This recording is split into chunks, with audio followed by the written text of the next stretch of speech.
It's one thing if you live for the rest of your life and you make money. It's another thing if your money dies before you die. Ooh. There is a difference between talking and speaking. People have been talking their whole life. They haven't been speaking their whole life. Speaking is a skill. I think the gift and the curse of the world we live in now is that anybody can have a platform. The curse is anybody can have a platform. And the other end of every transaction is somebody's mother, someone's brother, someone's sister who's just trying to improve their quality of life. What Melanin Money does, it allows people the opportunity to create a system that their money outlives them to continue to take care of the people they love the most. I've watched you generate hundreds of thousands of dollars for 1 hour of work. We've personally wired you multi-five figures multiple times for 1 hour of work. Is there any skill that can make you more money than getting better with words? I'm going to say no. Here's why.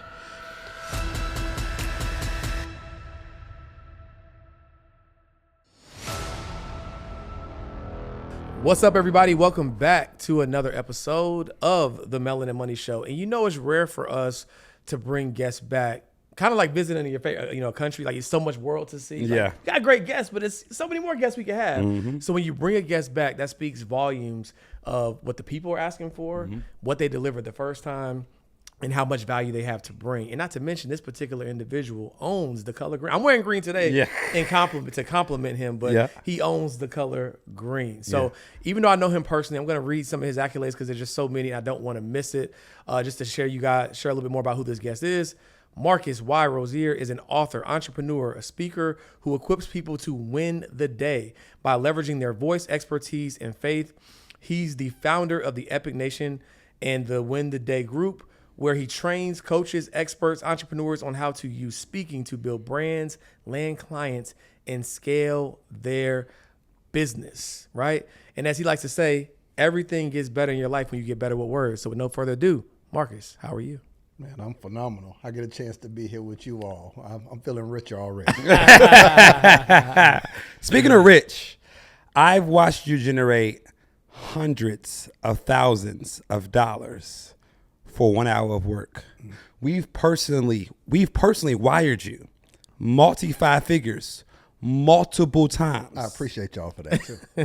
For 1 hour of work. Is there any skill that can make you more money than getting better with words? I'm going to say no. Here's why. If you roll out now a book, let's just say you're trying to be a New York Times bestseller. What do you have to do to promote the book? Go on a speaking tour. You don't sell a book by selling books. You sell a book by going on podcasts, shows, and speaking. If you roll a movie out, what does Will Smith and Martin do? Yeah, The Rock doing it right now. Speaking. If you're rolling out a podcast, speaking. So here's the question you have to ask. In any business industry, how can you roll out any product into a market without speaking?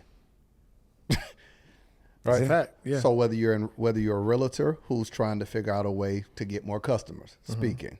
Whether you're a tech company who's trying to crowdfund, speaking. Whether you're a person who created a patent on a pharmaceutical product or AI, speaking. Whether you're Apple who rolls out a yearly presentation. People keep thinking that when I say everything in your life and business get better when you get better with words, that I'm talking about public speaking. Or motivational speaking, which we can get into. Those are genres, much like how in music you have R&B, you have country, you have hip hop. Right. Motivational speaking is a genre of speaking. Presenting is a genre of speaking, which requires a different skill. What I'm talking about is how do entrepreneurs, business owners leverage speaking to scale and grow a company fast. You can go from no one knowing you to getting in front of an audience. And what do you need in business? Know, like, trust, and then right before trust, a person goes into what we call a buying decision, where you accumulate all of those and they say, do I trust that once I give you this money, I'll receive from you what you marketed to me, right? That only happens through communication because a person gives you their attention. Their most valuable possession is not time, it's attention. They give you that when you speak freely.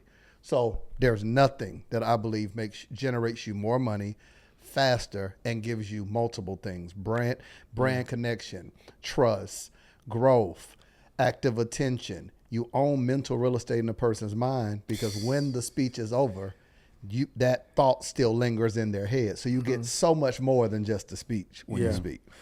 When you use your words, right, you have a platform, right? You have a platform, right? I think the gift and the curse of the world we live in now is that the gift is anybody can have a platform.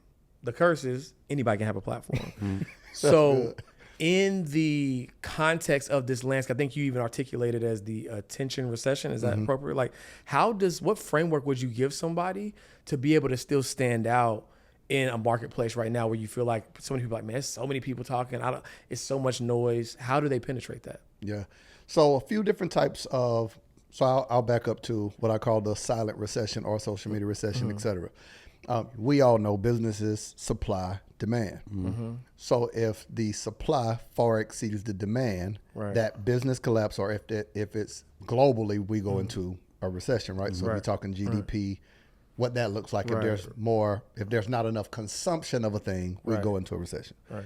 Well, the supply of content far exceeds the demand of people's time and attention. So there are people who want to make time to watch their own stuff and don't have time for it. Like, we don't have time to read the books we want to read, to call the people we want to talk to, to make time to hang out with the friends we want to hang out with, let alone the people who are fighting and trying to buy our attention. That then leads to, with a large supply of content and a limited amount of time and attention, we're now in what we call a silent recession. That no one is talking about is how hard it is for someone to give you their undivided attention. Well, what do you need in business to generate revenue? Attention equals wealth. We're in an attention economy. So that's why I call it a silent recession. Gotcha. What people are experiencing, they're trying to make new money with old skills. There'll never be a time in the history of the world that people don't spend money. But there will be a time they're not spending it with you. Ooh. Man. Facts. Here we go. All right. Here we go. Does that make sense? Car started, yes. Right? So in the history of the world, recession, depression, banks collapse, like you name it, 1911. When money's going somewhere. People were spending money. The only question is, who were they spending it with? Right. So in this climate, we're now saying you're going to have to acquire new skills to make new money. You can't blame it on the algorithm. You can't blame it on people. People want a very specific thing. So what are some specific ways that people should create? I think there should be what I call situational content. Meaning, if you're creating YouTube, podcasts, conferences, ads, any place someone can consume content. I don't want to lock it into a platform. A person doesn't want to hear a general concept. Like back in the day, if you want to make 6 figures, all you got to do, and they give you math, not strategy. Sell a product for this much. That's math. Right. What a person wants is a very specific situation. If I'm trying to launch a podcast, if you've been trying to launch a podcast and you're asking yourself, what should you do first? How do you get 1,000 subscribers? And what content should you produce? That's situational. Gotcha. It takes a person that's in a specific situation and it diagnoses it, telling them exactly what to do. Got it. I will give you my attention for that. Why? Because it's something that matters to me. Got it. I won't even see it as me giving you anything. I'll see it as me being good to myself. Situational content helps you provide for a person what a person is already looking for. When you go into a store to buy a cell phone, they didn't have to sell you the phone. You said, hey, I'm looking for a phone. Right. They provided for you what you were looking for. That's the type of content that serves well now. Got it. To give the person what they're looking for. And if you can resolve that, that person makes an emotional connection to you that anytime they think of you, it produces for them an emotional feeling, emotional connection, and it's pleasurable. They'll revisit that. So what you call comfort content. It's a level of vulnerability that makes a person feel safe while listening to you, because in their head, they're like, man, me too. Man, if it's universal truths. Procrastination. We all in some form deal with that. And whether it is wanting to better our life, wanting to make more time for family, wanting to eat better, wanting to grow closer to God, and admitting where you were falling short. Showing your wounds is a level of comfort content, something you want to do better. Does it make sense? So I was talking about recently, I've been doing an excellent job as a CEO, a very bad job as a father. So like I'm running companies, running staff, but haven't been doing as good. And now my daughter's 2 years old, and she started saying this new thing now. Daddy's not listening to me. Seemed like nothing to someone else, but it caught me because I was on my phone and I'm okay, babe, Daddy, you're not listening to me. I look, I put my phone down. It hit me. I got to do better at that. Yeah, that's real. That's real. And I think vulnerable content, we're at an all-time need for it because everybody's winning in all areas of life. Right. Yeah. Big air quotes. Yeah, big air quotes. Everybody's winning financially, fitness, at home, being a spouse, being a father. And I think that in a world of AI, a way to cut through that is authenticity, right? And if you feel a way but don't know how to communicate that to the people that need to hear it, it won't land properly. Yeah. Right. And so just harping on communication, I believe that communication is a way to enunciate how you feel to a crowd that needs to hear it. And if you can't put the words to a feeling, you can't have authentic content. Yeah. And I think that just again to your point, just going with communication is that, like, for me, learning how to be a better communicator has made me more money, but more importantly, allowed me to talk to my audience in a way that I want them to hear me. And I think it's extremely powerful. Yeah, because you got two different things, right? So you have what you mean. Yeah, there you go. That's what I was trying to say. So you have what you mean and what they hear. Right. Well, excuse me, what you say, what they hear. That would be number one. Number two, you have what you mean and how they interpret what you mean. So, for instance, the internet is a prime example of that. Someone could say that one of the best ways to build wealth is through the stock market. Let's just say that's the example. Somebody else that's in real estate will say, well, that ain't true because I'm in real estate. It doesn't make it not true because it's not your personal situation. Right. They will conclude what they hear, what they mean, and make you wrong. That's arrogance, right? That's arrogance, it's narcissism, etc. So when you're communicating, the frame would be one of the ways that I found that building wealth happens the fastest and the best. Now that frames the meaning. Right. One of the ways I found. It's not an absolute truth. Yeah. It's my truth. That small nuance allows room.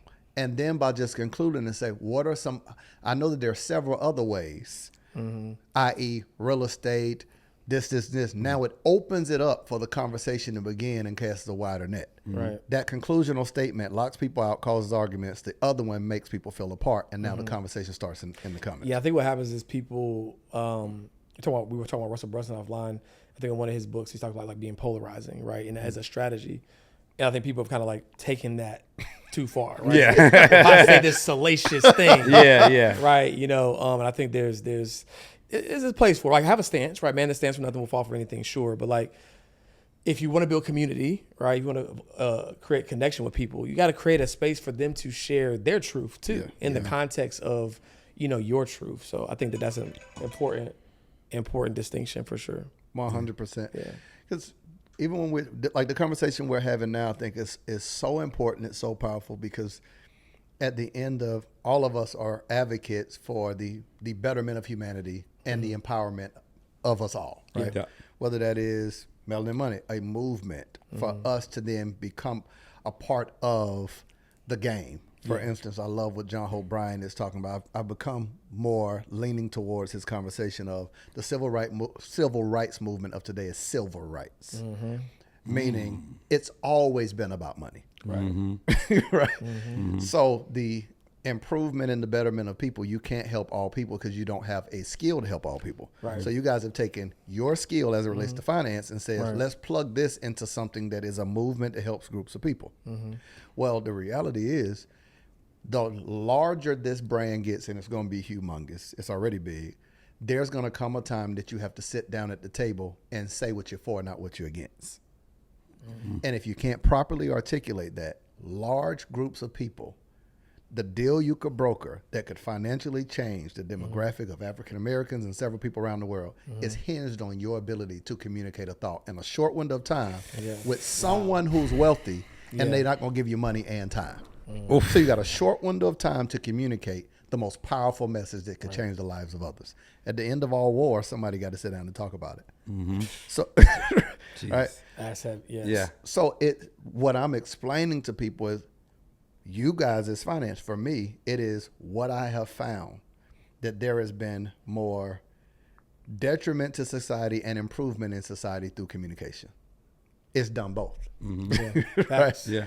From a Hitler and a whether To it's a spiritual Obama. Yeah. right? Yeah. and all these, and I hope nobody hear this wrong. I'm not championing Hitler. Right. I'm just simply saying he used words to galvanize a group of people to around a thought, fear mongering, etc. Right. It could be used negatively or positively. So there is assumptions that people have that will say, "Man, I'm good at speaking." And I hear it all the time. There are people who over-index and conclude that they're good at something, and I'm not saying they're not. Here's what I will say: do y'all shoot pool? Yep. So you know the way we shoot. If you are shooting at the white ball to another ball, you got to not only call the ball, you got to call the pocket. Yep. So it's 7 ball, corner pocket. If I hit 7 ball, where was you aiming at that? If I don't call the ball and call the pocket, it doesn't count. Yep. If you ever take a girl out on a date, you go play, she going to just hit at anything. And wherever it lands, she going to clap and celebrate. She's going to celebrate luck. Yeah. Basically. Yeah. This is what I mean. You're not good at speaking until you can call your shot. The white ball is going to evoke this emotion. The white ball is the human brain. This is what you're thinking, your content, your idea. The ball you're aiming at is the audience. The pocket is the result you want when what you thought and what you said impacts the audience and lands at what you want them to do after you speak. Yeah. You're not good at speaking until you can call your shot. Yeah. This word will get me this result every time I say it. Yeah. That's good. Okay. So you just gave great scenarios of the most powerful leaders, good and bad, had to learn how to communicate, right? Even Steve Jobs, he didn't say I came up with an iPad, but he say 1,000 songs in your pocket. Boom, overnight, quote unquote success. So how do we get entrepreneurs to, number one, understand that in order to grow their business faster, they have to get better with words? And then what is the framework that you have around getting better with words? Because I believe if one, they knew they had to do it, then they would do it, but number two, if they had a framework that would help them leverage their voice and their message and their communication to enhance their business. Yeah. Yeah. That's good. So I'll first speak to the entrepreneur and then I'll speak to framework. Yeah. We are experiencing now what I refer to as entrepreneurial arrogance or entrepreneur entitlement. Yeah. Okay. Both. Right. Yeah. So the entrepreneur entitlement is what happened on American Gangster when he wore the coat and he said success took a shot at you. Yeah. Where you reach a place that you're writing prescriptions for patients you haven't seen and you can be sued for malpractice. Because I don't think. Hold on. Can you say that again? Hold on. Say that again. Yeah. Please. Run that one back. Is where you reach a place in business that you're writing prescriptions for patients you haven't seen. Man, you know what we ought to do? But you're so far removed from the people that you serve that what you're really looking to do is get in the rooms with people that are already wealthy and brag about how much you made. And you forget on the other end of every transaction is somebody's mother, someone's brother, someone's sister who's just trying to improve their quality of life. When you started, you had that emotion, you had that feeling. Right. So you didn't just write the prescription for Miss Ann. Right. You saw Miss Ann and said, how's everything going? Hey, when you take the medicine, any adverse effects? It's where you understand not just what you're prescribing in your business, but how is this showing up in the life of the people you prescribe it for? Right. That entrepreneurial entitlement is making people think that if you're good at anything, someone's going to invite you to talk about it. But just because you're good at it don't mean you're good at talking about it. That's a fact. And being bad at speaking is bad for business because no one hears a boring speech and say, how can I work with you? Right. That was terrible. But I want to work with you. So while you're speaking from stage, someone in their mind is 3 things that's happening. They're thinking, oh man, this is good. Who is that? Brand. They're going to follow you. They're going to check you out. Yep. The person is hearing you. Think about this. You're invited on stage to talk about the thing you do in business. Indirectly, if you do it well, it grows your business. Right. So the person is thinking, man, that's good. I wonder how much that costs. Business. So the first question is a brand question. Who is that? Second question is a business question. I wonder how much it costs to do that. I wonder, do they sell that? The third question, when they go into, I wonder how much the investment is. That person has now, while you're speaking, made a decision on brand, business, and bank account. They'll meet you at the foot of the stage and say, hey, where do I get that you were talking about? You didn't even have to sell it. Right. Entrepreneur entitlement makes a person think that directly just talking about themselves, Is it? talking about the thing that they do in a way that a person is not interested in it will show up magically. There is nothing else you inherit as a skill. It's like the person who reads a book on how to swim with their foot dangling in the water. Right. You don't learn how to speak by just getting up there and talking. So I'll say this quickly and then talk about framework. Yeah. There is a difference between talking and speaking. People have been talking their whole life. They haven't been speaking their whole life. Speaking is a skill. Yeah. So you've been talking since you was 1 year old. Yeah. You probably have never spoke. Right? Whereas a message to market match. And here's how we get better. For every message that you want to say mentally, you've got to ask, does this match the market of people that have a couple different things? Questions that you're answering through your speech. Yep. Problems that you're solving through your system or framework. Desire. This is something that I want, and you're channeling my desire and redirecting me to where I can get it. That could be you. Right. Right? So if there is a message that you have to say to a market of people who already have questions, who already have problems, and who already have a desire, you can't create the market, but you can channel the message to the market of people, and they can say yes to themselves when they buy from you. Does it make sense? Yeah. So that's one piece. So how does somebody get better with words? I call that first part, message to market match. Second part would be, while presenting, I would think what I call H3. Okay. So it's not just, you know what you want to say. You know you want to get up there. What's up, everybody? So a little about me. Nope. Distance between you and the audience now. Right. Ooh. Right? You got to break the wall between you and the audience and make it a conversation. What are people able to do for hours? Conversation. What can they not do for hours? Hear you talk. Right. So the more you can make a conversation, it helps. So head, heart, hands is what I describe. Head, that's the expertise you have in your head. You can talk about taxes. You can talk about stocks. You have that in your head. That is your head knowledge. Right. Heart, though, is why do you care enough to share it with me?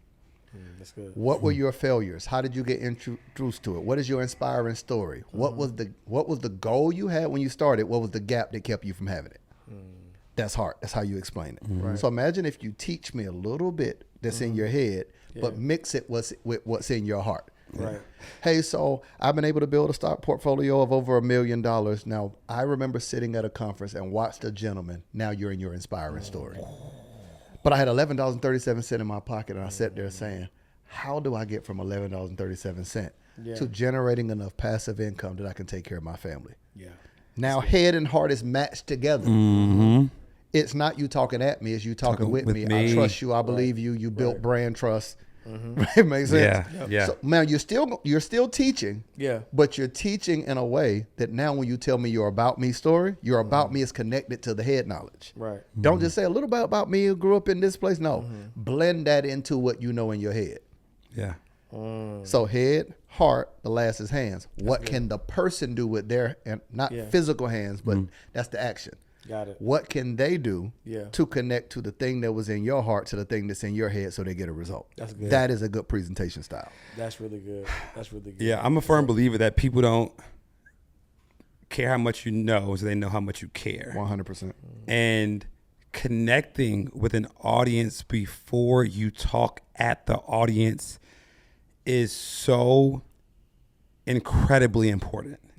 And I think if people just got that's one of the things I learned from you, right? If people just understood that you need to connect with the audience and meet them where they are, and even if you could put yourself beneath them or show them that you were once worse off than what they were, So good.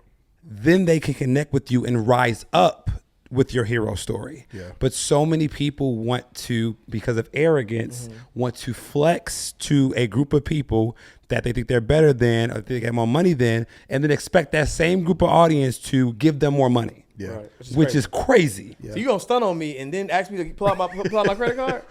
It's crazy. It's crazy. I think it's a soul issue. I'm sorry. Oh, no, I you didn't good. Go mean ahead. No, you good. I think it's a soul and identity issue. So my core, I teach in Entrepreneur Speaker. One of the first things one of the first two things we go into, we talk about what we call speaker intent. Being honest with yourself about what your real intent is for speaking. It is okay to say, I want to get paid to speak. That's cool. Right. Don't lie about your intent.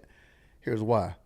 your subconscious thoughts are going to come out while from stage, because truth that leaves the heart reaches the heart. You don't have to figure out where to put it. People can feel the essence of if you care, right? So that's the speaker intent. The other thing we go into, I call it speaker love language. It's, do you want applause? Do you want people to celebrate you for how good you are? Do you want words of affirmation? Do you want quality time where people spend more time on your content? Do you want acts of service where a person now pays for your quality of service? Here's my point in all of this. My intent has now shifted because I have a word associated to what I want to talk about. So anytime you hear me talk, underneath the surface of all of it is identity. No matter what subject matter I talk about, what I'm really at the essence and core of what I'm talking about is identity. Because I realize you can't attract new levels of wealth until you embrace a new identity. Right. Facts.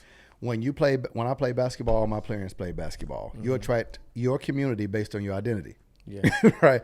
Facts. So to your point of the person and the ego and the arrogance, most of us built businesses as a trauma response, and we normally started without having all that we needed.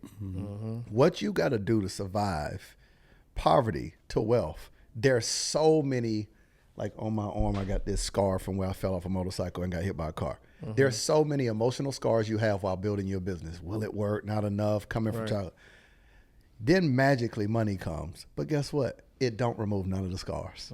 There's never enough money you can make to pay for secret insecurities and private pain. Can't. That's a fact. All you'll do is buy more expensive things. I call it our modern day fig leaves. It's what you buy to cover up how you really feel you look. The story of Adam, right? Yeah. What can you buy to blend into your environment?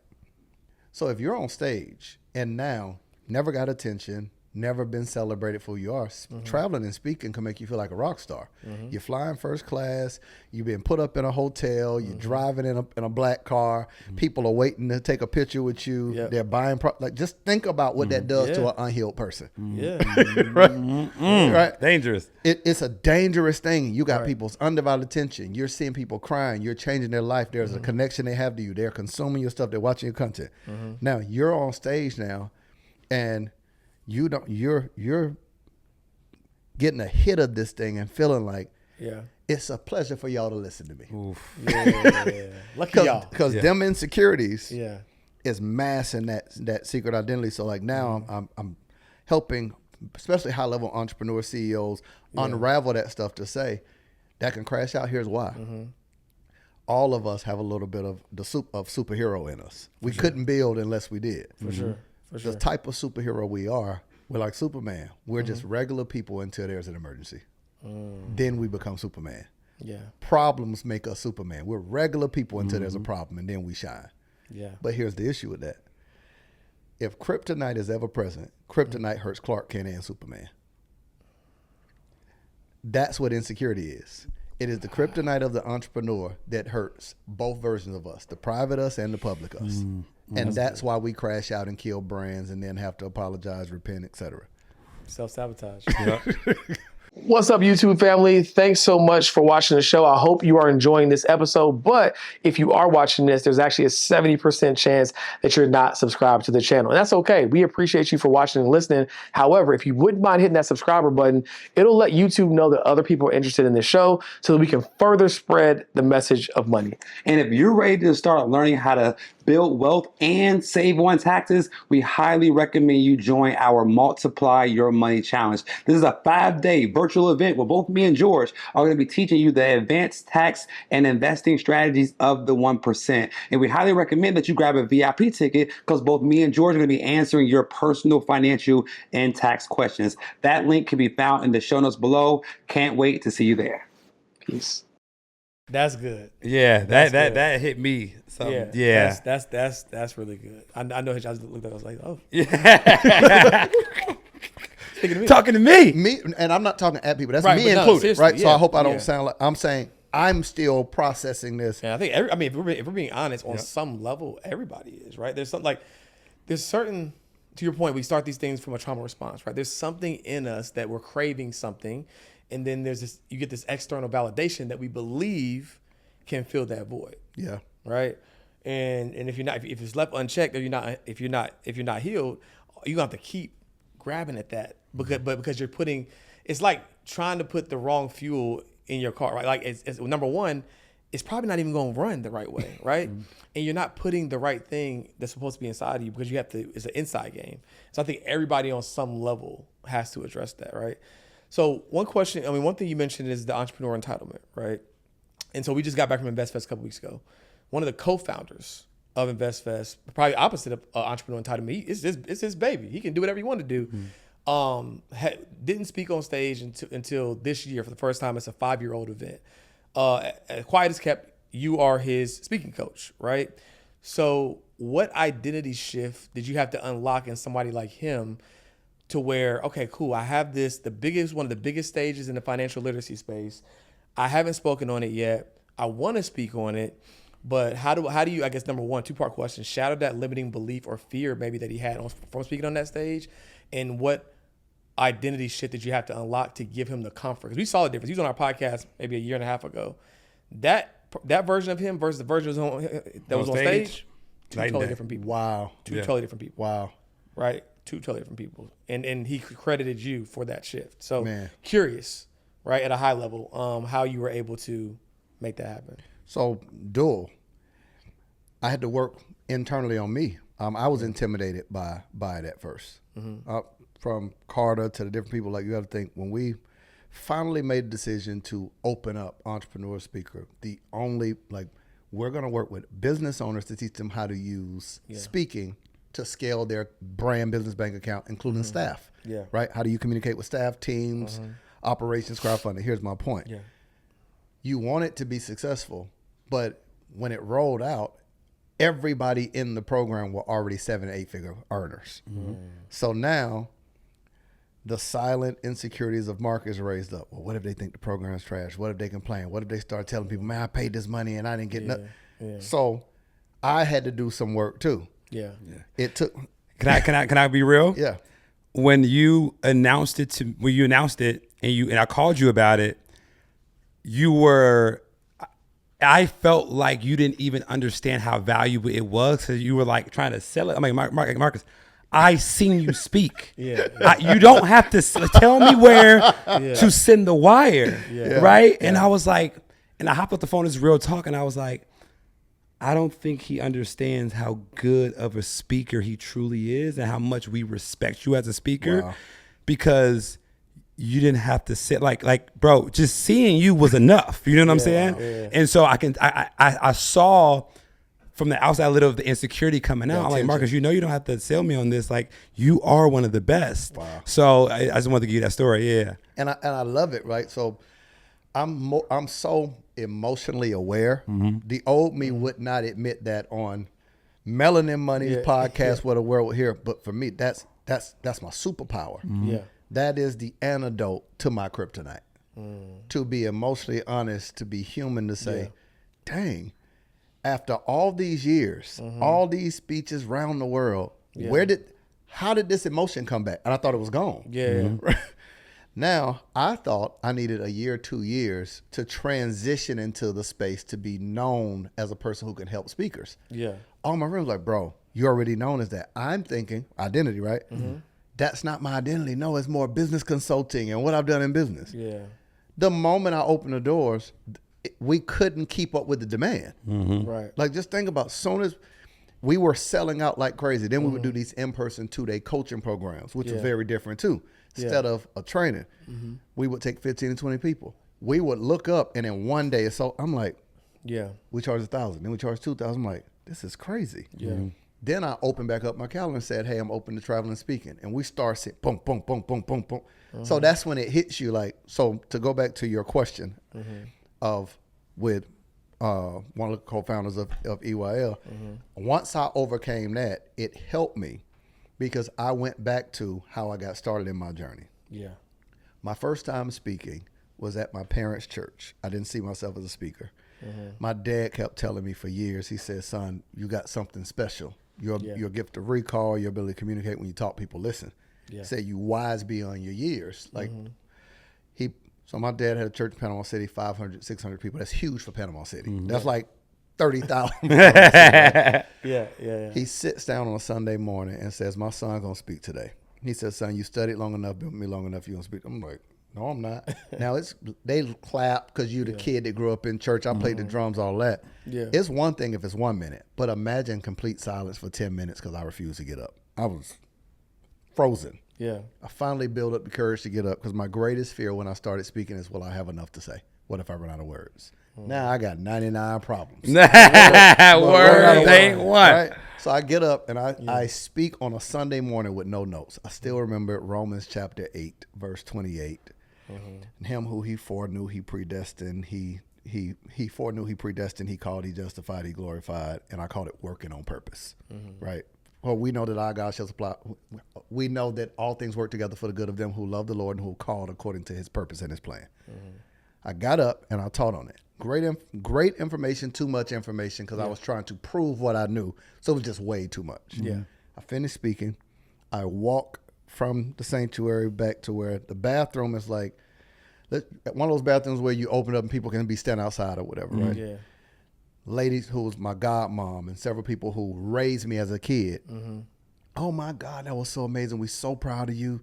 We hope that you lean into this and step into your calling. Yeah. I go in the bathroom, they don't know I'm in there.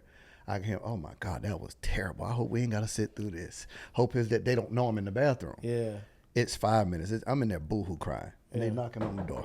Who is that in there? And I don't want to open the door because I got to face them. And I'm hearing people who I respect and I love destroy me. I cried like a baby in that bathroom, man. Opened the door and they saw me. Oh, hey, great job. And hugged me. Right. They did the worst thing and the best thing they could have ever done for me. Because everything I've done from that moment on was from that deep, broken, emotional space to always get better. I said, I will never again stand on stage and not be prepared. My rule, if I'm nothing else, I'm always prepared. You have never seen me not prepared. I prepare for every opportunity. Yeah. Now, some of that is insecurity, but here now it goes full circle. That same emotion reared itself back up when we got ready to roll this out. So when I'm meeting with him, first thing we said to him that you had to break was, I understand you're wealthy. I understand that it's your stage, 25,000 people that you're going to be speaking on. Right. Entrepreneur speakers don't wing it.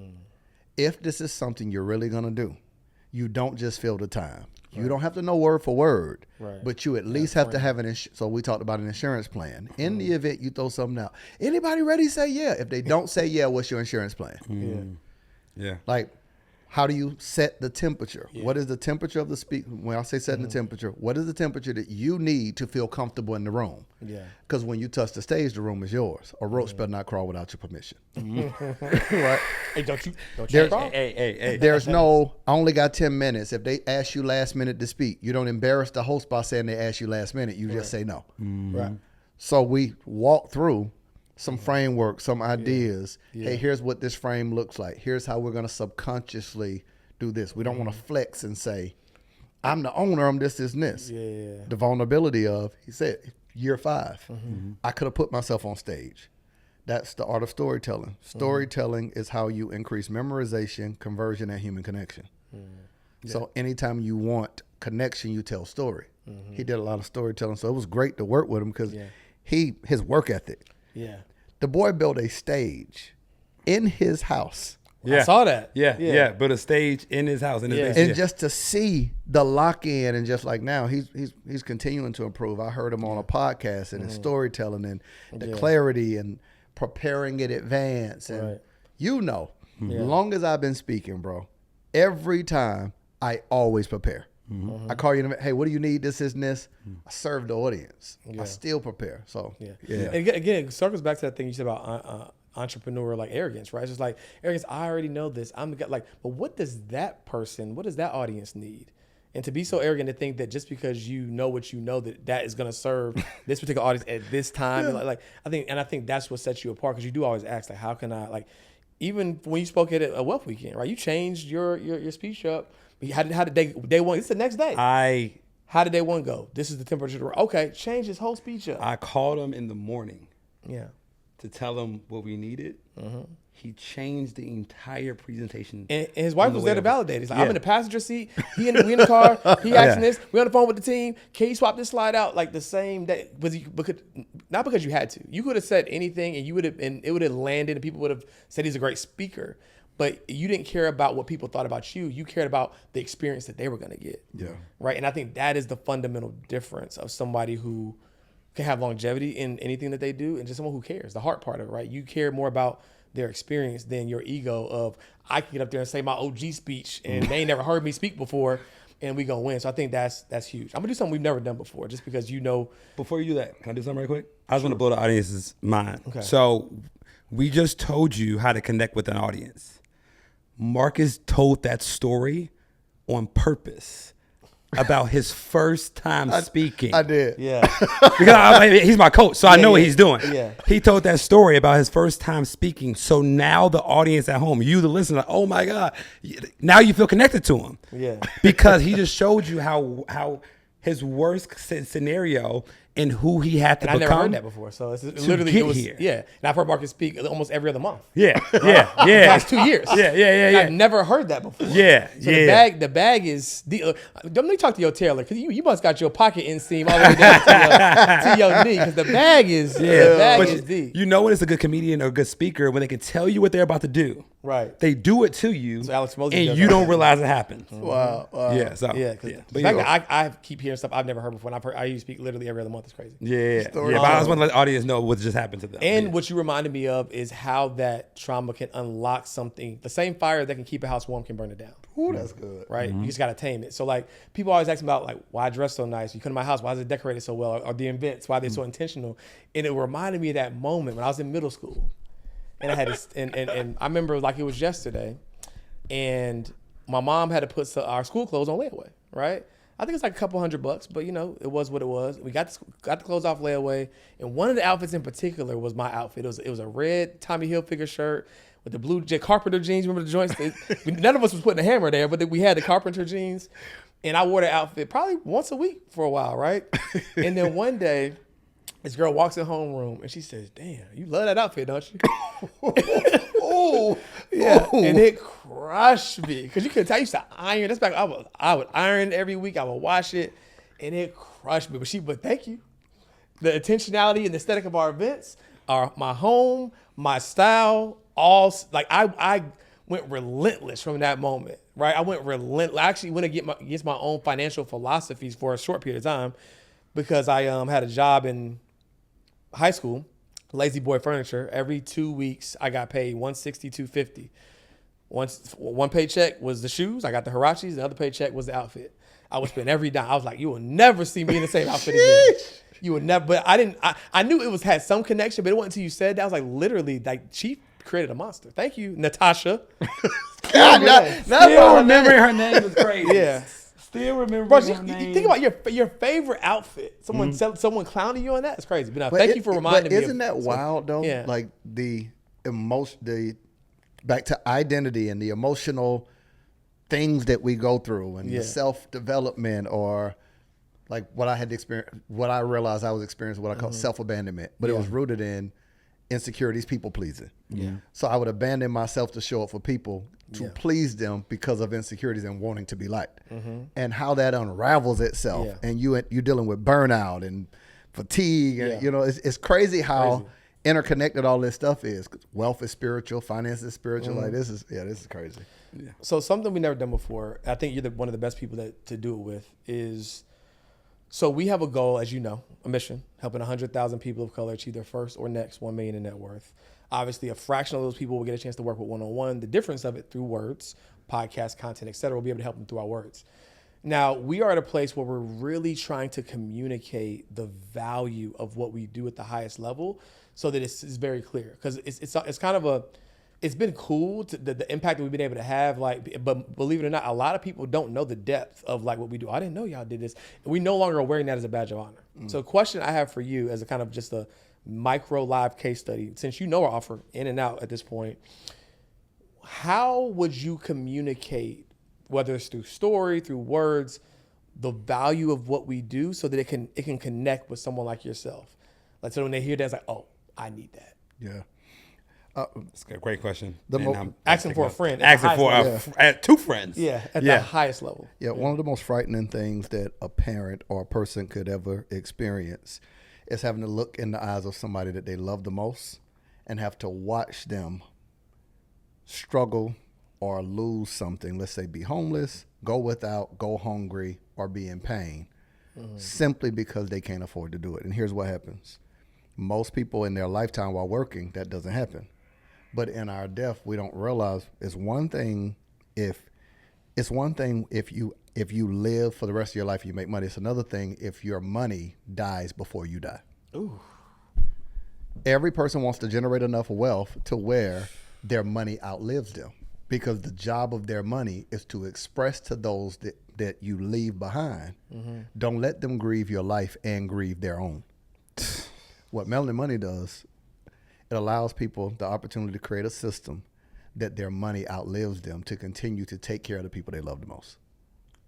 Donald, clip that up. and then Samantha, put that in Chat GPT with our offer. Wrap it all. No, that is so eloquent, so simple, but so real. Yeah. Wow, that's powerful. Making sure that your money outlives you. Yeah. This is why people in their old age have to go back to work. Because everybody says you want to make your money work for you, but it's like you want to make your money outlive you. Outlive you. Because think about you can live whatever life you want to live, and then some, as long as your money outlives you. 100%. But you worry about, most people worry about, like, do I have enough? Ooh, that's good, boy. Your money outlives you. That's good. He did it on the spot. And I knew he could, and that's why. And I wanted to bless the people to show him how it really was. Yeah, That's crazy. Money is only as value. My mom said this, but I reworded it. She said it in a different way. But I used to always say, Mom, I would be very grateful. She's like, I'm your mom. She's like, but I don't owe you anything. Anything somebody does for you is more than what they had to do. So that's why I always say thank you for everything. Think about was in Miami. You grabbed me something, Joe, like, hey, thank you so much, bro. It's habitual for me. But here's my point. Money is only as valuable as your ability to be able to help the people you love, take care of the people you love, right? So you don't want to have to ask money permission to be yourself. So when you think about what you all are doing, you're changing a person's relationship with themselves, their family, and with money. That's powerful. That is one of the things I'm teaching October 10th and 11th, wealth rehab. That's the rehab of people's association to wealth, right? Yeah. I got ready to fly to Miami last weekend. Now I'm making a point. I hope I'm not talking too long. No, No, bro. I mean, I'm still I got ready to shook. fly to Miami last weekend. Yeah. I made a promise to me years ago that I'll fly first. It's not about flight. It's about my relationship with money, because I had to break it. Because That flight wasn't cheap. I can Oh tell you my that God. right now. So I was talking to you Saturday. I booked it last minute. So I booked it Saturday night to leave Sunday morning. One way was $900 and something, like $930, $980, something like that. Yeah. I looked and I was like, ooh, okay, I'll just fly Maine. Yeah. Here's really what I'm grappling with. I want the first class flight. What the decision really is, if I were an interpreter of my emotions with money, Yeah. do I value a commitment I made to myself more than I value the money? At the root of the decision, it's me negotiating with me and prioritize. Are you going to prioritize, Marcus, yourself or an amount of money? Because that's really what's happening. I said, if this is my standard and my commitment to me, am I willing to break a promise to myself for an amount of money? No. 933 it is. We'll make more money. Because the real asset is me. I'm an asset. Yeah. I'm the one who made the money for that to even be an option. Right. When I didn't have the money, I promised me this. Now that I have it, will I break the promise I made to broke Marcus? That's that's my relationship with money, to say, I value me more than I value any amount of money. Right. Because by not doing it, by extension, you're valuing the money more than the commitment to yourself. Now, somebody's going to hear that. And, Right. It's not that simple and blah, blah, blah. And I Yeah. get it, right? Yeah. It's way too much for a short flight. Everybody, the plane get there at the same time. I get it. It's something I wanted to make sure I worked through, to say, because of my toxic relationship with money and how I held on to it and how stingy, my fear of losing it, it's more emotional for me. Or when I get ready to buy something. Yeah. Anytime I get ready to buy something, I give money away. Why? Because if I'm about to buy, let's say, a car, and I'm a generous person, and what I promise God, if you ever bless me, I will always be in a position to be able to be a blessing to other people, right? Yeah. So if that's the case, and I get ready to buy a car and I become stingy, it tells me that I don't need that buy that car if it changes who I am. That's a relationship with money. Man, I got to buy a house, so I can't. Nah, I can't do that right now. No, at the core of what I am, I can't let money change me. I got to be able to. Like I always tell people, money lies. Money convinces you if you ever get enough of me, you'll be okay. I don't Come on, you gotta stop, man. Yeah, I don't want money to even talk to me. He don't let punchlines breathe. They Bro, like, they don't let them breathe. Like, there's no beat in between. It's like, boom, boom, But boom. isn't that true? It lies. No, that's true. That's true. It lies to you, and it creates a relationship. Money tells you to do things for money that you won't do for anything else. Yeah. Man, I don't wake up early, but when you work and they tell you get up early, you will. That's what the Bible means when it said love of money is the root of all evil. When you will do for money what you won't do for anything else that you value more. What? So when you will get up, drive an hour in traffic, but won't get up and drive an hour for a thing that advances your life, improves the quality of your relationships, improves your health. What you won't do for God, what you'll do for money. That's avarice. It's extreme greed. It's not saying money, because the same Bible says money answers all things. It's not contradictory. Right. Yeah. It's priority. Right. Right. It's what goes first. So I try to make sure I reel that thing in constantly to say, I do a thing, bro, called an adult scholarship. There is a set amount of money that I put aside every month that I have to give away. Yeah. Like, have to. Yeah. Money won't grip me, won't have me, man. Like, Man. Yeah. That's so good, because most times when people hear the quote, like, money, like, don't let money change you, they're thinking about it from the lens of, like, you get money, you become more arrogant, you, like, forget where you came from. What I took from the way that you said it was, if you supposedly are a generous person, if you're supposedly, like, if you shouldn't buy this if it limits your ability to be who you are, if that's who you say you are. yeah, if you second Right? guessing. And that's like, oh, I can't do this. Now you're house poor. Now, and that's I think a way better frame than the way people normally think about it. They think about it from the you amass all this amount of money, now you become Hollywood. No, what we're talking about is you are not prioritizing who you actually are, and you're buying material things that are not preventing you from being who you are. Now you're having a second guess. Can I help mom? Can I do this? If you haven't a second guess that, and that's true to your identity, then maybe you don't need to buy that much house right now. Yeah. Bruh. Right? I made that mistake. Yeah. I was about to buy a $2.5 million home. This was either last year before last. I can't remember now. Yeah. And I called my pastor, gave me phenomenal advice. He said, listen, my daughter at the time was maybe 8 months old, so closer to 2. He said, your daughter still sleeping in the bed with y'all? I said, yeah. He said, so just you, your wife, your daughter? I said, yeah. He said, how many bedrooms? I said, it's like 8, 9 bedrooms. Beautiful, bro. This is this. He said, so 8 bedrooms and all 3 people in the house sleep in the same room. He never said no. It hit me. I got off the phone and I asked myself, what did I picture in my head when I pictured buying the house? I didn't picture the piece of the house. I pictured people when they came to the house. Knowing that, how many people even come to your house right now? Right.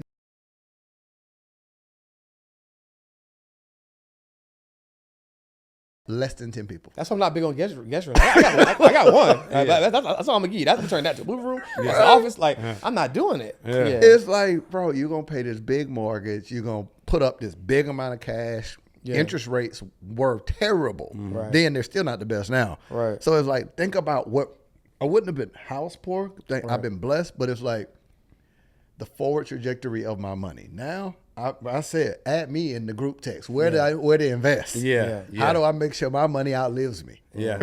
Yeah. I need passive income. I want, when you say your portfolio makes a million, like, sign me up. I want my money to get a job and make money. Hey, well, how was work today? Yeah, I gotta use that. That's gonna be funny. Who you talking to? It turns to the portfolio. That's funny. Yeah. How was work today? Oh man, I gotta use that. Well, one thing I want to ask you about, just going back on the speaker thing, you speak to me and other people you coach about having, your either story bank or, I'm gonna add another quote, your, phrase bank, right? Where a quotable bank, where you have these mantras that you truly believe in, that will hit people in, where it needs to land. It'll hit that corner pocket. Like, I know if I say, if you want to enter the land of phenomenal, you have to first be willing to leave the land of familiar, right? I love that. Get out your space to get the things you say you want. Right. How do you study or master, is the word I'm looking for, your story or your phrase bank to always, you just went on a rant for 10 minutes, had us on the edge of our seats. Right. Boom, boom, uppercut. But jab. there's no notes. Right. Right. So what is something the listeners can do or to have this plethora of words, phrases, heavy hitting sentiments that they can use to hit the 8 ball in the quarter pocket? Yeah. An Olympic athlete prepares 4 to 8 years for about 10 to 20 seconds, depending if they're running the dash, right? You're going to always spend more time preparing than you do performing. So here's the idea. Me using my mouth is the release valve of my thoughts. You don't get better at speaking by speaking. You get better at speaking by thinking. So think time, if I were to pull out my phone so it's not capped, a question I always ask people, if you had to delete your bio and somebody followed you around like reality show cameras with it on mute, what does your life say you are? My life say I'm a speaker. My schedule says it.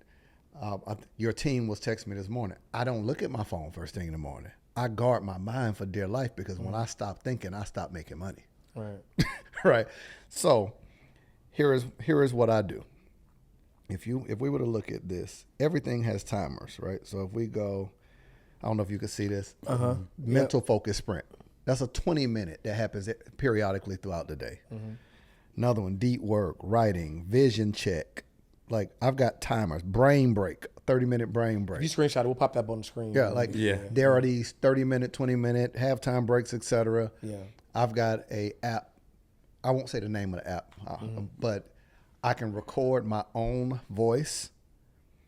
So my affirmation, I can hear my own self in the morning. It plays in a loop. So it's like 10 of them, and they play in 30-second increments. You're becoming the type of person that can see something in your mind and go after it with your life.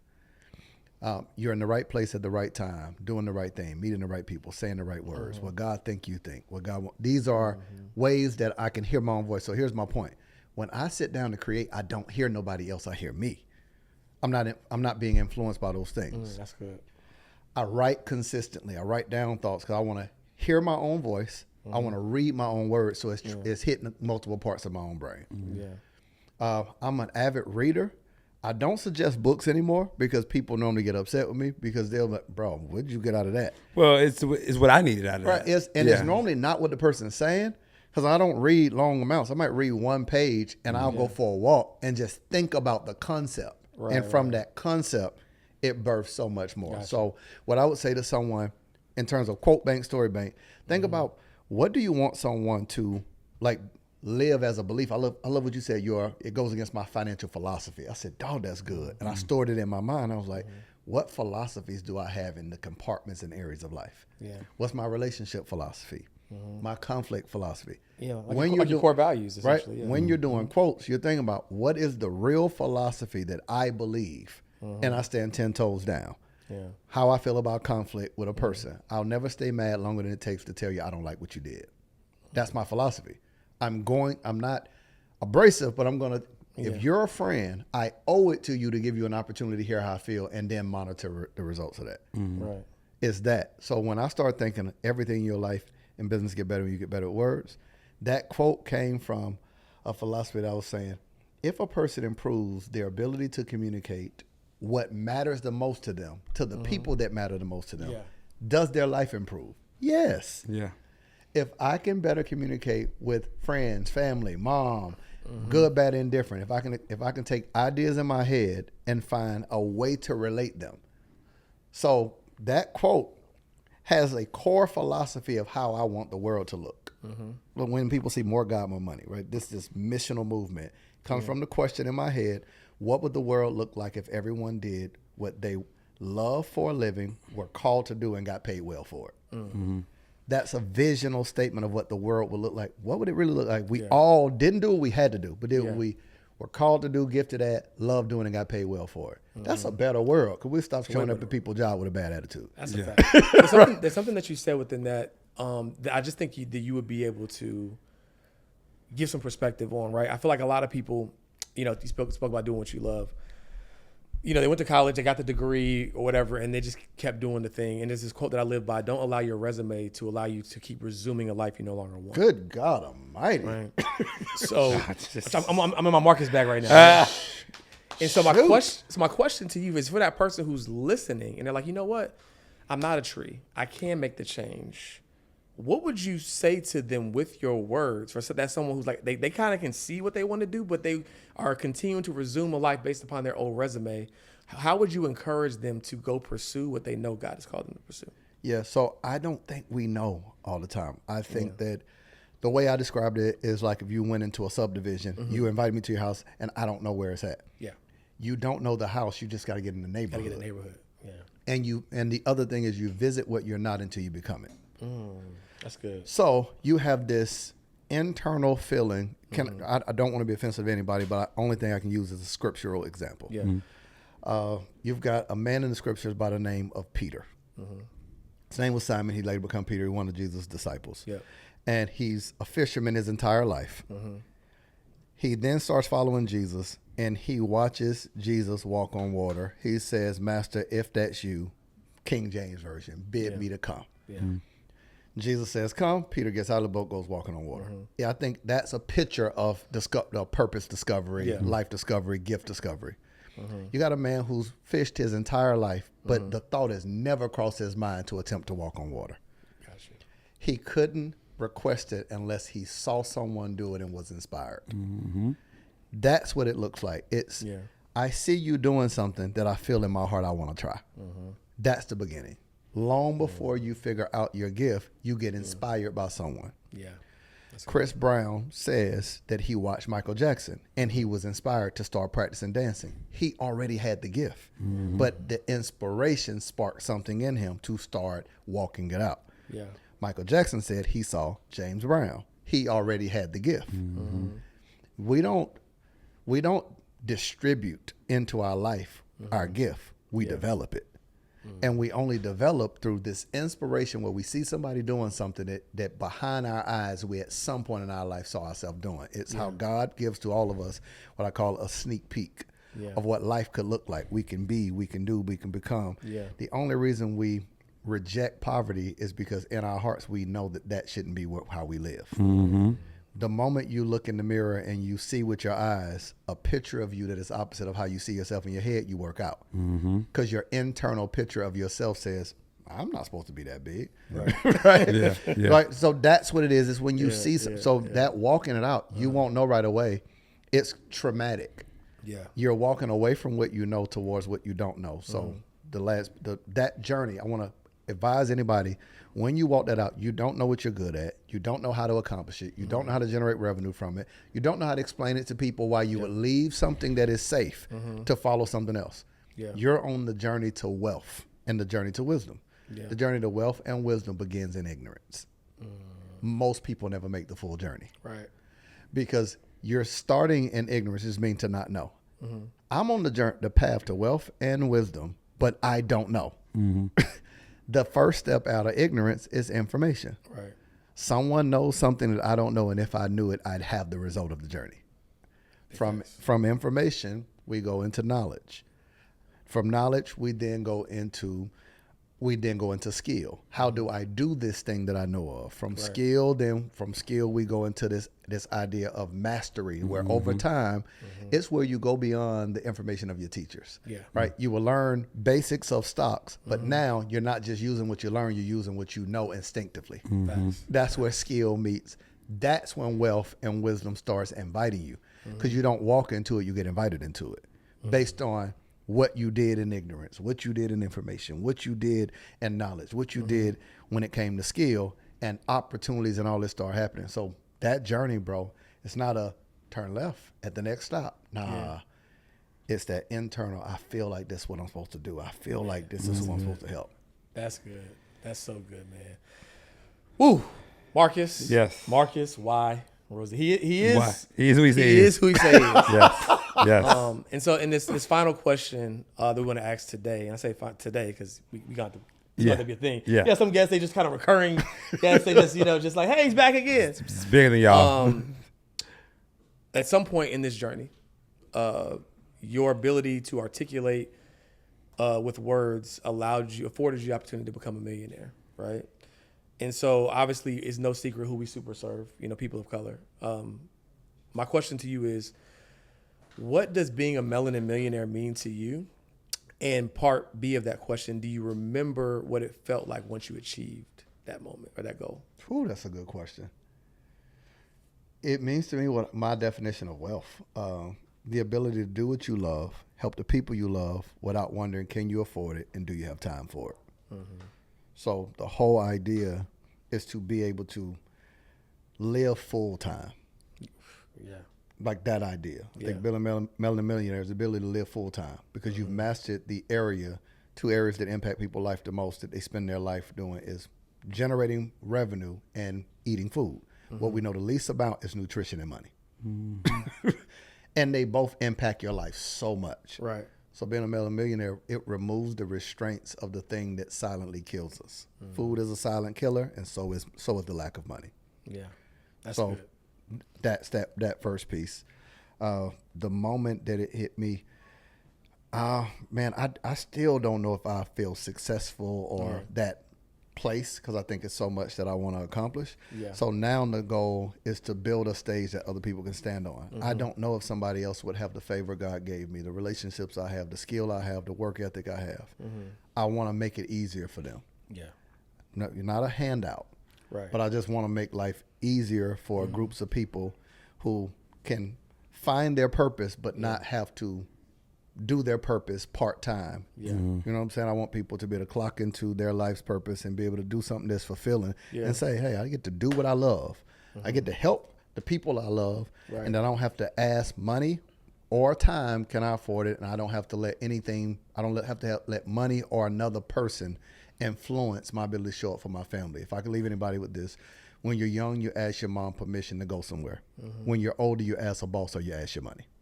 And what better way to close out than that? Ladies and gentlemen, I know you're watching this virtually, but clap anyway. Marcus Y. Rosier, thank you for coming on, man. Thank you for blessing the people. And until next time, y'all. Peace. Peace.